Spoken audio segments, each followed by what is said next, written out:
Ok, admettons, deux scénarios s'offrent à vous. Le premier est que vous avez comme mission de chasser un ours, un grizzly de 3 mètres et 600 kilos, soit 600 briques de lait par exemple.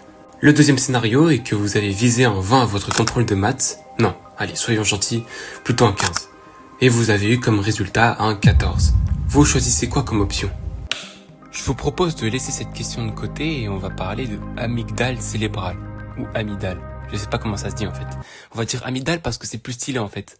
Je voulais juste dire amygdale parce qu'il y a un J. En fait, l'amygdale cérébrale est une partie du cerveau qui établit si l'information circulée par les neurones est une information positive ou négative. En gros, l'amygdale cérébrale est le point central de la peur. Une peur qui est présente dans ta vie, à travers les gens, les autres êtres vivants ou êtres non vivants comme les automates. L'amygdale cérébrale est en grande partie responsable de toutes les phobies, telles que la déception d'un résultat d'un contrôle de maths, la testophobie.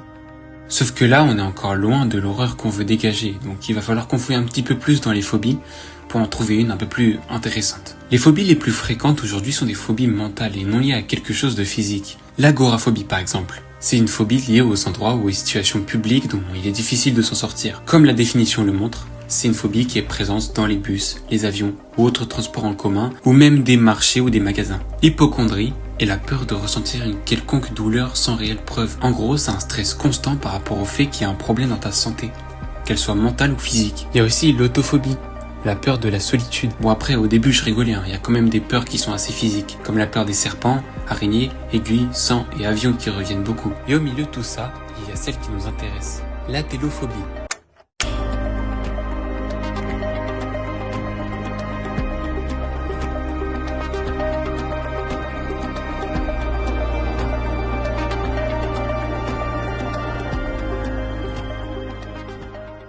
La télophobie désigne la peur irrationnelle de l'imperfection, ou de ne pas être assez bien, de ne pas avoir fourni assez d'efforts, comme quand on a peur de perdre face à son frère sur Smash Bros, ou comme quand on n'est pas assez présent ou convenable pour sa copine. Ou encore, quand on rate son contrôle de maths, même de justesse.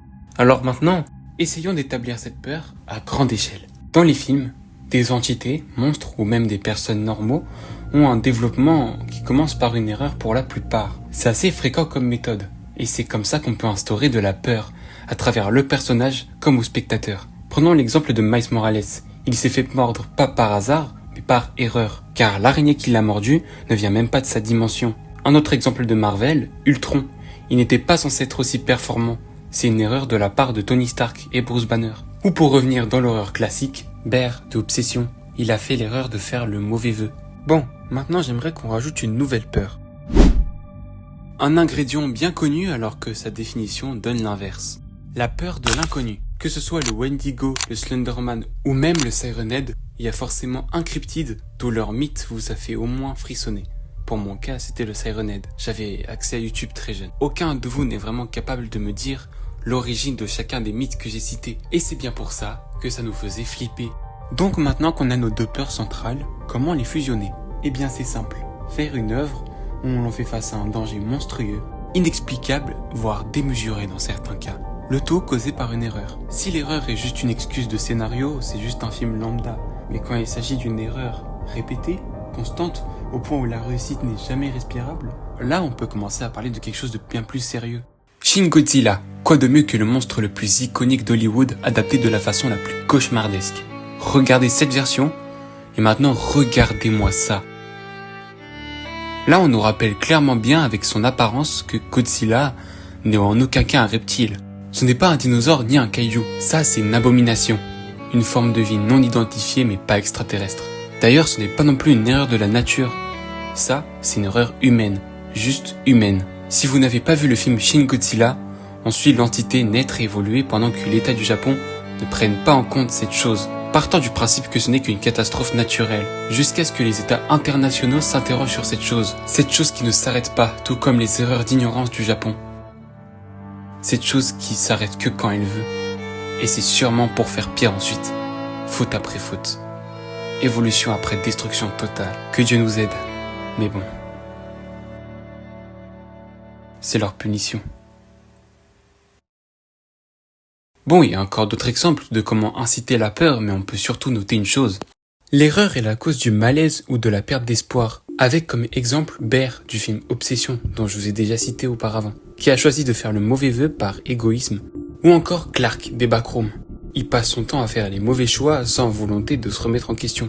L'inconnu est la cause de la curiosité, mais surtout de la méfiance. Présent dans pratiquement tous les films d'horreur et autres œuvres, c'est ce qui forme l'intrigue. On peut citer Scream, dont on ne connaît pas l'identité du tueur jusqu'à la fin du film, ou encore plein d'autres œuvres. Un film qui représente parfaitement cette esthétique, c'est le film It Follows. La protagoniste se fait littéralement suivre par quelque chose d'invisible constamment. Après là on parle que de forme physique, alors que Shin Godzilla, on voit bien que c'est un monstre très très gros et très massif. Malgré tout, il est impossible de définir quelle est la matière de sa peau, d'où sort ce sang atroce qu'il lâche, d'où vient-il réellement, ou même d'où viennent ses corps sur sa queue à la fin du film. En réalité, la plus grande peur de l'être humain, c'est de faire face à l'imprévisibilité de leurs défauts. De faire face au hasard inconnu qui est défini par leur choix ou encore de trouver une forme de danger que le monde ignorait, mais dont le seul coupable est le monde lui-même.